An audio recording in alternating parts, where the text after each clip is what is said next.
So we're going to call this series Magical Fiction Which Shaped My Childhood. I think I like that title. So I was trying to talk about books and I got a little bit deep there, so we're just going to get rid of that particular section. So today I want to talk about a number of magical fiction books that really shaped my childhood. This is just supposed to be, I guess, a little bit of a book recommendation, though for a lot of them I'm sure everyone has heard of them.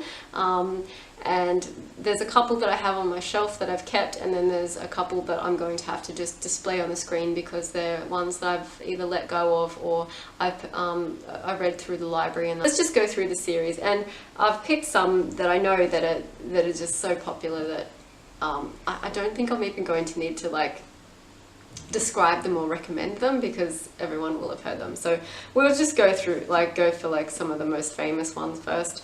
So, of course, I'm going to bring up Harry Potter. This was a series that I read when I was in the last... so I was about 12 when I started reading it. This is when the first book came out. And so I basically feel like I aged along with Harry Potter, except towards the end where she started having longer gaps in between books. But just as he was heading off to Hogwarts School of Witchcraft and Wizardry, I was heading off to high school. So I suppose in that respect, there was a bit of closeness there because, I feel like I grew up and learned new things as he was learning new things, even though I wasn't saving the wizarding world. I mean, this series is just, it's one of those classic hero stories.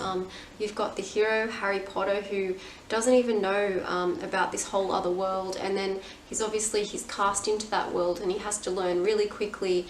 He gets the sort of the call to adventure, and he's thrown into a completely different magical world that sits alongside the mundane world or the muggle world. And as he advances in age and skill, and learns a lot of sort of life lessons and that sort of thing, he makes friends, he makes enemies, and in the end obviously does battle with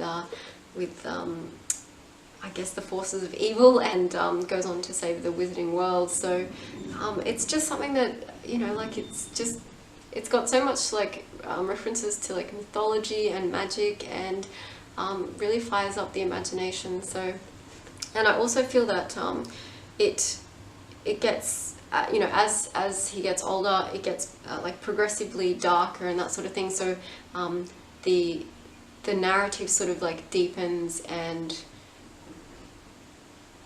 I guess there's more sort of shades to it as he ages as well. So I found that really interesting as well, whereas the first ones, it's sort of a little bit more lighthearted, there's a little bit more wonder as he's sort of exploring the new world and learning about the new world, things like Quidditch and chocolate frogs that hop around, and there's a lot more sort of wonder in the earlier series.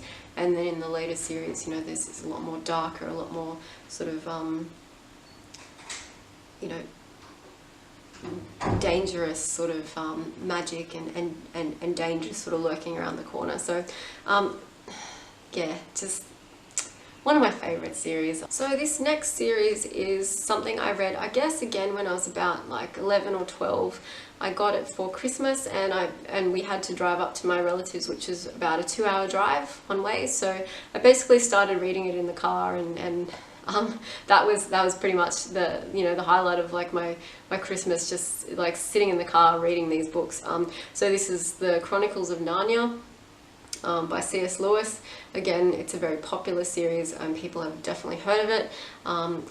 When I was quite young, I had the cartoon The Lion, the Witch and the Wardrobe, and that was before I realised that it was a series, and before I was sort of reading, I was quite young. So when I realised it was a series, it was something that I really wanted to read, so I got it for Christmas one year. And yeah, it's just such a...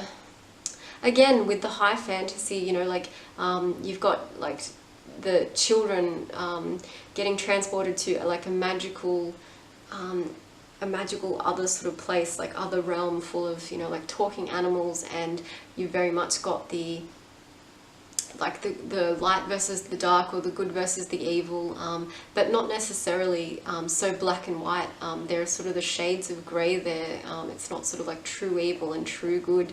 And you also have like those, I guess, moral dilemmas. You've got obviously, if I don't want to spoiler it for anyone, but you get, you know, like one of the main characters makes a few decisions, and from those decisions that he makes, it radically changes what happens to him in the end, and you know, takes him on a whole different path. And of course, for most of these books, they do focus on the four children that are, you know, quite popular if you've watched the movies and stuff. So the four siblings, Peter, Susan, Edmund and Lucy. But however, there are also other characters. So you go on to hear from the younger of the siblings, and then you hear from their cousin, and you also hear from like a particular, like another perspective completely, with the horse and his boy and Prince Caspian. So it's not always focused on those particular four children, which is something I found really interesting. This particular book, I suppose, is for, if you're really interested in reading the entire series, I'd recommend starting from book one. This, I suppose, deals with the creation of the place that everyone knows as Narnia, and how it was discovered originally, and you know, how there came to be a wardrobe, for example. So this was something that I guess sets you up for the rest of the series, and I just love that it spans, you know, centuries in this particular place called Narnia. Things change. You find that the four children that go to visit Narnia and remember it fondly as a place where, you know, they sort of grew up, and they got to, you know, after they defeated the White Witch, they, you know, were able to enjoy themselves and go on adventures, and it was a place very like warm and welcoming to them. And then when they go back again, you know, centuries have passed potentially, and you know, they are the thing of myths and legends, and there is a war going on. So you know, like the shifting of time in there is something that's really interesting. So yeah, just something really interesting. And of course, you've got, you know, like you've got the talking animals, you've got like magic being used, you've got the question of, you know, should magic be used for good or for evil? You know, what is good and evil? You know, all these sorts of things. And it's just such a like really awesome read. And you know, if it can be a pretty quick read too. Like, you know, the series that I have has little illustrations in it as well, which I thought are pretty cute. But yeah, such a good read and such a worthwhile read. And then like sort of in the last book, I suppose it gets a little bit like existential, and I suppose you can draw a lot of metaphors if you're that way inclined as well. If you do really want to get into the mechanics of the book and sort of look at it in context and everything. So without going into too much detail there, you know, obviously I read it as a child. I wasn't looking deeper into all those sorts of things. To me, it was very much, you know, like face value, and there were obviously those moral questions in there, but I wasn't sort of looking at it from a you know, like comparative religious perspective or anything like that. So yes, definitely recommend for people that haven't read the entire series. I think, like, if you can, give it a go. So another series that I really enjoyed and grew up with, and this is just one particular, so there is a particular world, and then within that world there are a number of book trilogies that sit within it. So I'm talking about the Mercedes Lackey and her sort of like Valedmar series. So this is just a particular trilogy that was like one of my absolute favorites, just because of the characters that were in there and everything. So this is the Wind series. So this is the first book, The Winds of Fate. So but I would recommend starting off a little bit earlier, because there is you know, if you haven't read any one of her Valedmar series, you can start off sort of like more towards like the beginning of the timeline, for example. And I know there is probably a suggested reading order as well. So this sort of happens a little bit later in the timeline. But basically, Valedmar is obviously a magical kingdom. They usually put like, as I was saying, there's like an official timeline sort of thing as well, so you could potentially go through and read it in the sort of like the timeline that it was specified. So you've got the kingdom of Valedmar, and you've got this concept of heralds, and heralds being people that possess magic or are chosen, and the way that they are chosen is that there is they're not technically horses, but so they're portrayed as like sort of white shining horses that can speak telepathically to a person, and they choose a particular person, and so horse and person team up, and they serve the kingdom, you know, protect the weak, go on adventures, investigate, and like solve, you know, like any problems, and they sort of do circuits around the kingdom. And yeah, basically sort of like your knights and their moral code, for example, sort of in that vein. A lot of people in these particular series, they're chosen by their horses at a particularly young age, so you're talking like the 12s, 13s, although there are some that are older, but sort of taken at that age. And so once they're chosen, they're brought into the kingdom's capital, and they are trained. So their magic is trained, their gifts are trained, they're trained to use weaponry, to ride the horse, and you know, like history, all that sort of stuff. So you've got that whole learning trope.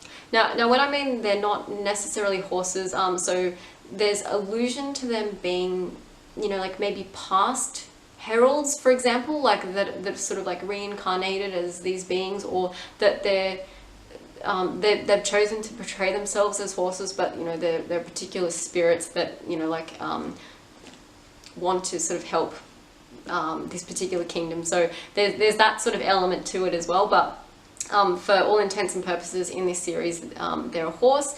I think the very first series I read was actually the Arrows series, so Arrows of the Queen, which dealt with a girl named Talia, I believe, and that was a really good introduction. So the reason that I kept this particular trilogy, it's the Winds trilogy, is because there's an excellent intersection. So you've got the fact that this happens quite later in the timeline, so a lot of the magic and the ability to wield magic has sort of gone out of the world. People have forgotten about it. They don't really have anyone in recent memory that has been able to do that. So there's no real sort of herald mages anymore. So it's very much down to sort of the weaponry and small gifts, that small magical gifts, as opposed to the grand magic wielding herald mages that used to exist previously.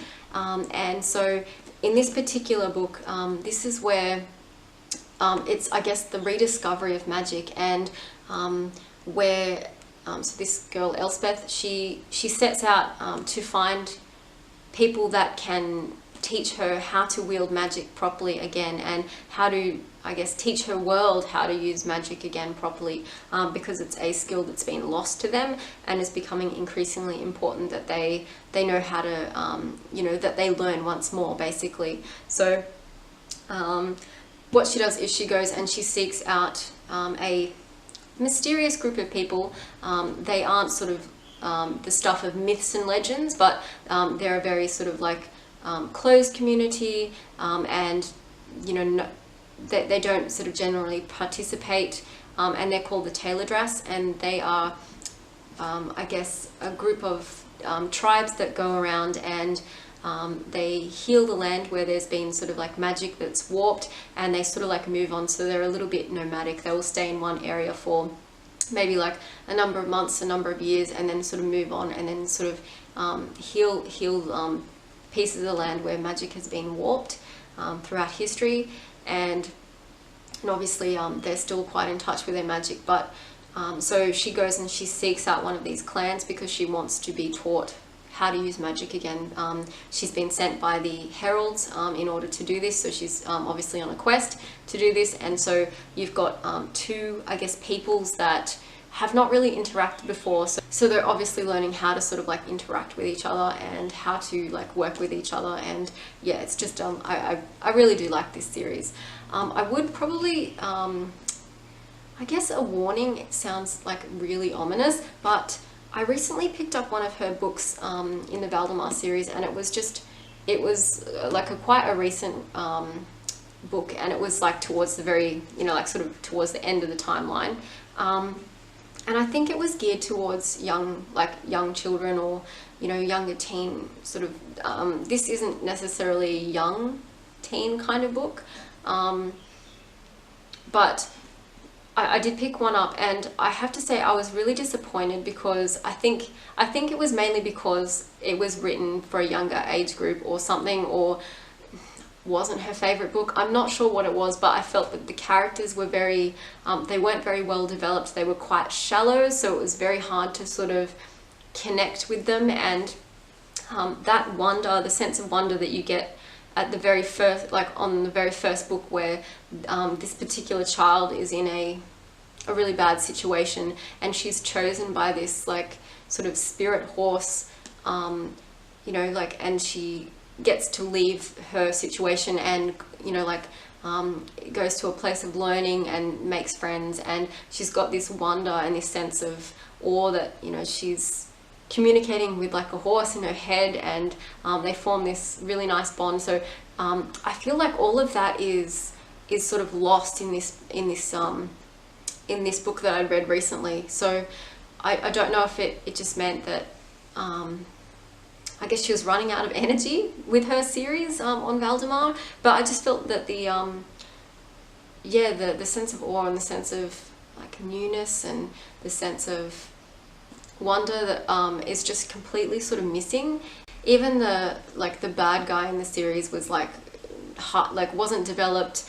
There was sort of really he sort of just popped up, and there's no real explanation for why he's there or what he wanted. And I mean, other people, I read some reviews on Goodreads, other people seem to really love it still, and to me, I hadn't read one of her books in quite a while, so it was really jarring to me. It just felt like it was almost like a different author, or someone was writing fan fiction or something. Like it just, yeah, there was just no depth. Anyway, so before I just go on a tangent and start like critiquing that book completely, I do want to recommend her earlier works. So the earlier like Valedmar series is something that I really grew up with, and as a young girl, like horses were just up there for me. Like I just loved horses. So magical talking horses, like come on, like you can't beat that, right? And saving the world, and like learning how to shoot bows and arrows and like use a sword, like that was just, yeah, wow. I would totally have signed up. Okay, so now we're going to get into the series where I'm going to have to just like display the series titles and the books, because I've since let them go, or I borrowed them from the library, for example. So the first book that I will like display for you somewhere is the Obernewtyn Chronicles, and that's by Isobelle Carmody, and I'll put the names in the description below as well. So this first book is called Obernewtyn, and you get the sense that something happened in the world. So for example, there was like maybe like a nuclear event or something that wiped out a lot of humanity, and then basically humanity built up from scratch again. So it's become much more of a fantasy, and like swords and horses, and we've gone sort of more back to the medieval, to the less developed society, along with finding things that are sort of like more advanced as well. So you get that sort of sense throughout the series that something's happened that's called some major cataclysm, and then they've obviously built up and they've lost a lot of the knowledge, like technologically, they've lost a lot of that knowledge. And so when you meet the character called Elspeth, anyway, that's trippy. Her name is Elspeth, right? Yeah, I've just realised this character's name is Elspeth as well. That just blows my mind. In this world as well, we get the sense that there is a lot of mistrust between people, that people are not very open with each other because they're concerned that if there are any sort of like deviations or oddities about each other, that they're going to get dobbed into the authorities. So you have a world that is a little bit mistrustful of each other, so sort of hard to form social bonds because there are so many people worried that they're going to get dobbed in as misfits. And what a misfit is someone that, in this instance, someone that can wield magic or has developed a particular skill as a result of this cataclysmic event. So the idea that you know, like maybe people that can speak telepathically to each other, people that can move things with their minds. So you've sort of got these powers that have developed over time because of this incident that's happened, but those people are labelled as misfits, and they're sent to a place of orphans. So it's mainly children that get sent there, as opposed to the adults, which who sort of get culled. So they're sent to this place called Obernewtyn, which is a place for misfits, and the idea is that there is not necessarily rehabilitation, but that they're useful, that they, you know, like do hard labor, that they, you know, in some way, you know, participate in society, but then they're removed from like everyone else who has sort of got that, society's got that in general fear, sort of almost like the fear of witchcraft sort of thing almost, you know, you've got that fear of, you know, like your neighbor potentially, you know, like wielding power, and you've got, you know, like people pointing fingers at each other, you know, sort of saying, well, you know, he's a misfit, and sort of trying to denounce them in the way that sort of you see that, you know, the witchcraft throughout history has been done. So that's sort of the vibe that you get in that particular thing. So of course we follow Elspeth, and she is sent to this place called Obernewtyn, where there are all these other misfits, and then throughout the without sort of spoiling anything, you grow up with her, and you learn about these people that have caused disaster to the world. So the people that had set everything, you know, all the chaos in motion, and sort of leveled the planet, for example.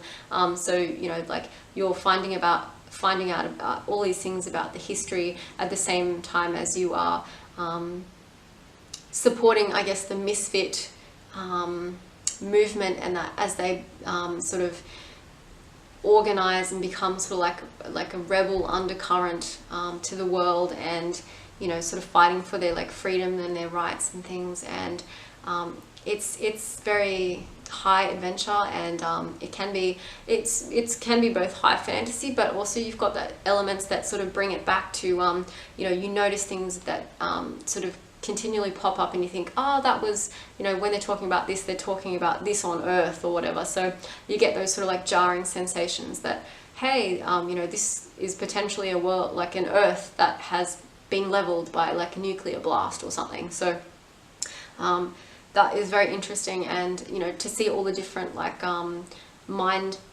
powers that that different people have developed is something it's very interesting. So this series is really awesome, and I have to say, I started reading the first one when I was quite young, and then only really relatively recently finished the last book, because there was literally like a 10-year gap between books, and then the last book finally came out. So I remember I went back and I reread all of them in order, because I'd obviously stalled at this particular novel, and I noticed the tone does change a whole lot. Obviously, like, so much time has passed that, you know, the author's writing style has like evolved since then, and I suppose the direction that she wanted to take the book in, it may have changed, it may not have, I'm not sure, but you know, you get the sense that, you know, a lot of time has passed in between, you know, one book and then the very last book. So I really, you know, were close to some of those characters growing up. So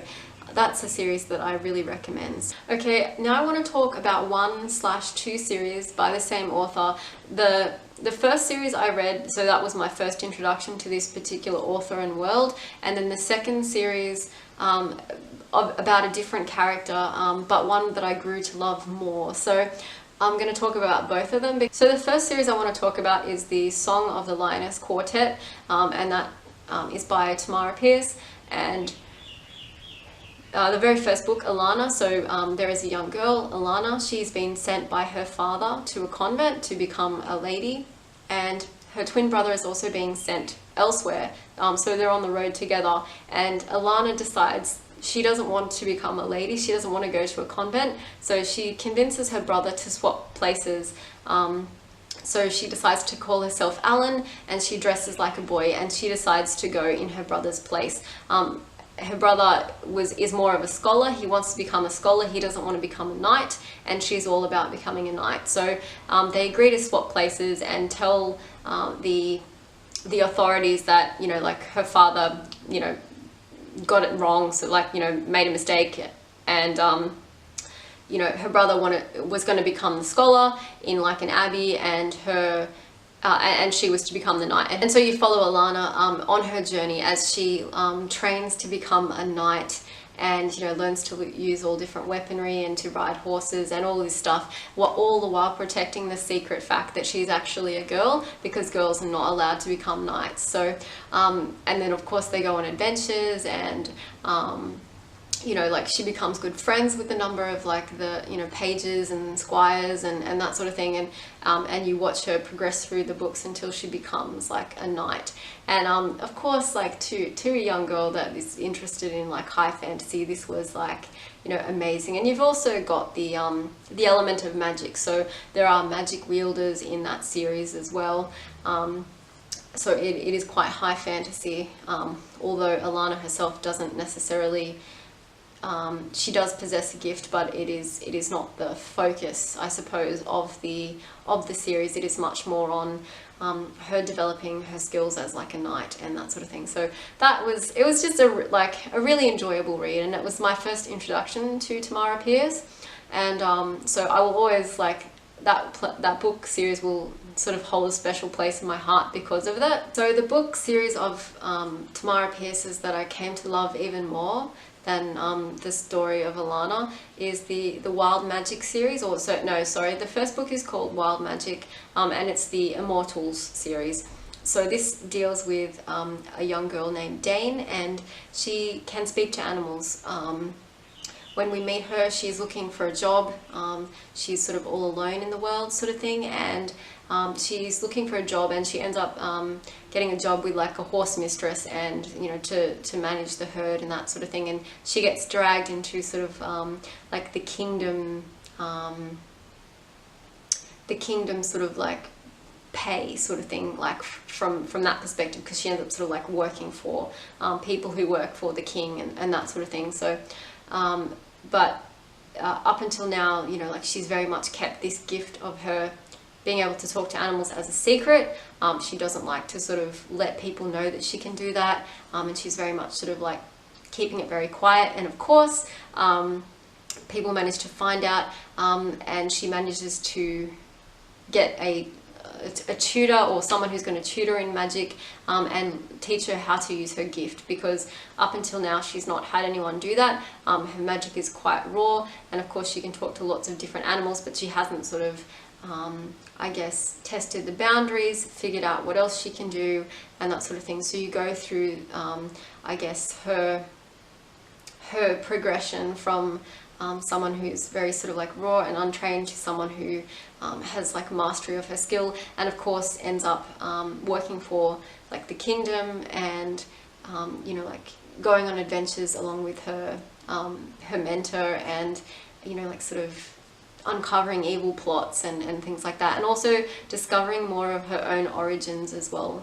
That's quite a big thing in one of the later books of that as well. So you know, that one has got, you know, like a young girl being able to communicate with all sorts of different animals, and not just you know, like the animals that we would see here, but, you know, also like magical animals. So there's also like dragons and like harpies and other like sort of magical beings as well. So it's not just necessarily like, you know, talking to horses or like cats and stuff like that. So there's all sorts of different animals out there, because this is a world of magic. And as she gets older, sort of her abilities also, I guess, expand a little bit too.